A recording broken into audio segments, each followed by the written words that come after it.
The society we live in perceives marrying or dating a person with disability as unique and newsworthy. However, we are not shifting blame, especially when physical appearances are the weighing scale for matters love. In this episode, we delve into matters dating and relationships when it comes to persons with disabilities. I'm your host, Jane Theory. Welcome. We're differently abled, differently. Having a disability doesn't necessarily have to be a barrier to love or dating. Patricia Mativo narrates her experience in love and dating. Take a look. If you love somebody, just well, okay, I'm not the type I can reach out to people and tell them that I love them, but if you're the kind to, don't hesitate, just go. Don't let your disability limit you. I mean, you're made much more of great things than just your disability. Yeah, in fact, you're just able differently. Your disability doesn't define you. So go forever you want, go forever you wish to have. Yes, and don't let people will talk. It's nature for people to talk. But again, just close your ears, just do you. Because at the end of the day, these people also, they're having their own issues. And again, they have people who talk about their issues.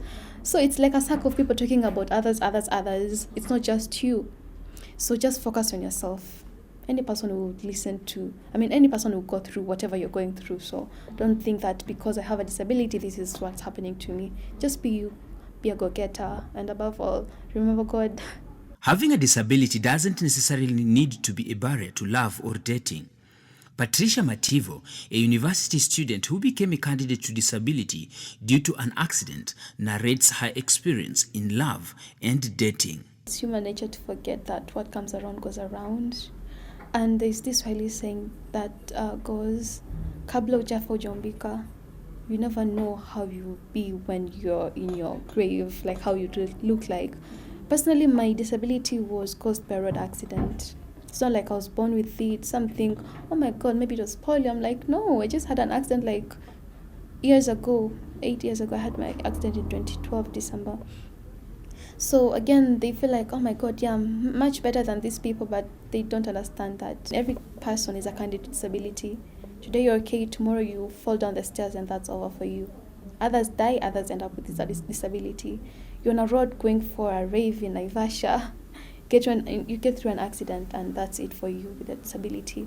Or maybe you go to the hospital trying to get a medical assistance for some sickness, but sadly you meet this doctor who actually has no idea about your condition and they give you some drugs that actually affect your nervous system, and that's it. Then again, you either become blind. Like, disability is just seconds away from you. So again, people should remain humble and don't view people that they are you're way above somebody because either they can walk. I mean, you walk faster than them, or you see then they don't see. Yeah, we should just be kind. Although many persons with disabilities are happily married or dating with no difficulties, others do face a number of complexities. Everything that affects an average human affects thrice somebody with a disability. It's like a mom raising a kid with no disability and another mom raising a kid with a disability. This mom with a kid with a disability, it's like raising 2 or 3 kids at once. I mean, it comes with a lot of challenges. So again, persons with disabilities are the most affected in every aspect. We are easily manipulated because some think we are desperate, that we need somebody to love because, love is a beautiful thing. So some people will just approach you and just because they'll feel like, no, let me just try this person. Yeah, then I don't know if this is something that's going around that they say, I don't know if it was a said book or I don't know where I got this. They think that persons with disabilities, they don't have HIVs. There are people who are maybe virgins and all that. So some people be like, you know what? I think let me just approach this person, do it raw and all that stuff. Yeah, people, they think we're just naive. They feel like we are very desperate. But actually, we're not even desperate. We're just like any other person. The way how a normal person will reason is the way how I will also reason. Yeah, then...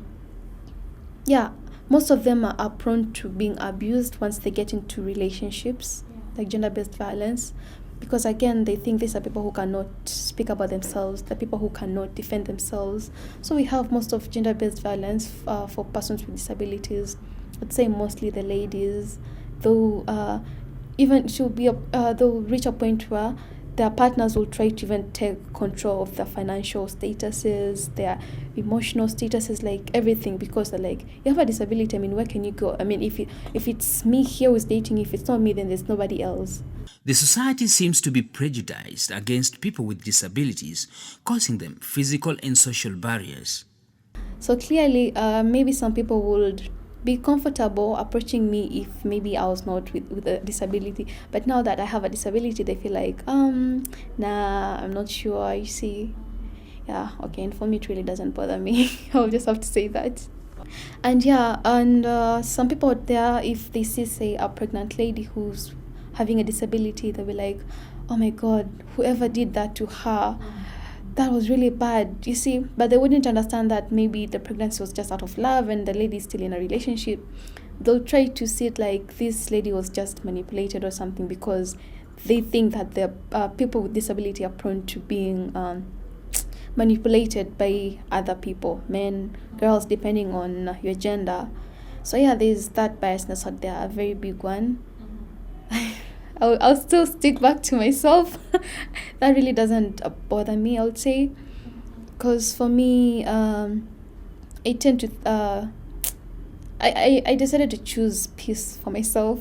So such conversations honestly don't really sort of interfere with my thinking. If I decide to fall in love with somebody, then I will fall in love with them, regardless what other people would say out there. I mean, I know it's me and it's them. If they're genuine with me, I'll still be genuine with them. Whatever other people say out there, it really doesn't like influence my decision. But there's a lot of bias out there. Coping with disability can be challenging at first, but self-appreciation, acceptance, and support from the people around you can help build up your self-esteem and confidence. To make you goal-oriented, well, if you're positive, then you'll go for whatever you want. If you're a go-getter, then there'll be no limits, as long as you keep on being positive. But if you decide to bring any sort of negativity, you'll get stuck somewhere, and it will take you longer to get to your goal. So being positive is really key in every situation. Yeah, even whether you have a disability or not. Mostly, let me say, for people with disability, most of them tend to undermine themselves. They're like, oh my God, I cannot. But here is Trish, who's like, you know what, I think I can do this, I can do that, and I keep on going. And in turn, it also inspires other people. So yeah, and we should also live in a way where our life is not just about us, it's about us and the people around us. So if you're able to live a life that inspires people, the better. But if you're just living a life just because, I mean, we have to live, then, I mean, where are you heading? What's your purpose in life? Just what does a healthy relationship entail? I believe being in a good relationship, it entails you being positive, you being kind in whatever aspect you guys decide to engage yourself in. Then concerning the rules, well, I mean, okay, for some few people like I here who we can defend ourselves and really don't give a damn about what other people think about us. Well, yeah, there should still be some laws where, I don't know, maybe for verbal harassment for persons with disabilities, because it can really take a toll in their mental health status. Yeah, if we had people who would, if the people out there who are representing us, persons with disabilities, they should come with such rules or laws that will govern that. There wouldn't be like any verbal harassment, physical harassment. Of course, they're already trying to cater for that, but we should have like a desk where, just in case this happens, you're able to report as soon as possible and you're able to get assistance. Because I'm trying to assume it was somebody who's in the first date, they're like, you know what, maybe I can try and date, let me go out with this person, let me see how it is. Then on the first date, they happen to meet with this rude couple. This is somebody whose mental health, I'm sure, would be like really demoralized. Like, it's somebody who would like almost give up if they were that weak. For me, I don't see myself weak. Love is a relationship between two people with respect. They respect each other. They care for each other. They're honest with each other. They what should I say? They're kind to each other. It's just that relationship between two people. There is the intimacy one, where you're intimate with your partner and you still care for each other in all aspects. It's not just about sex. If it's about promoting each other's financial status, you're there to help each other.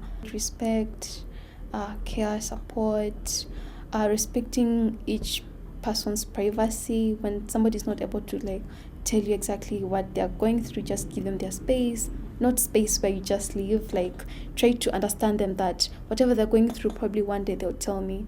Because at the end of the day, we are humans, and some things we just can't tell people unless we're in a good state. Thanks to Patricia's resilience and determination, she has a number of achievements on her list. So about Help Prize, out of 7,000 to 10,000 students from multimedia, last year, 2020, I was the selected campus director. My work was basically getting teams to pitch ideas, getting sponsors on board, just to provide a team that represent the school to the next level, of which for the first time in our school, 2 teams went to the regionals. That's the Impact Summit, where they pitched against other teams. And one of the teams won from the 2 teams that represented multimedia. They won their regionals in Kuala Lumpur, Malaysia, and now they're headed to the Global Accelerator that happens in London at the Castle. So now, while I was a campus director, but back then I was not supposed to participate, but now I am part of the team, because actually the team that won, I was a member before even Help Prize came. But now I had to step out. I wasn't supposed to pitch or do anything. So now I'll also be going with them to London. We should be in London 8th August in the Castle for the Castle Accelerator. Yeah, the winner for Help Prize gets $1 million. Yeah, in the presence of Bill Clinton. Okay, now off to nature. I just love the environment, and it really annoys me when somebody tries to litter. Like, you be there in your car and you find somebody opening the window and they're throwing litter. It really annoys me. Oh, we just seated somewhere and you see somebody has finished drinking the juice, then they just throw, and you're like, you guys don't like have self-control. Like, don't you feel like, oh my god, what I'm doing is not okay? It really annoys me. In fact, if you want to see my worst side, just try to do something that involves messing up the environment. I'll be like, what the hell is wrong with you?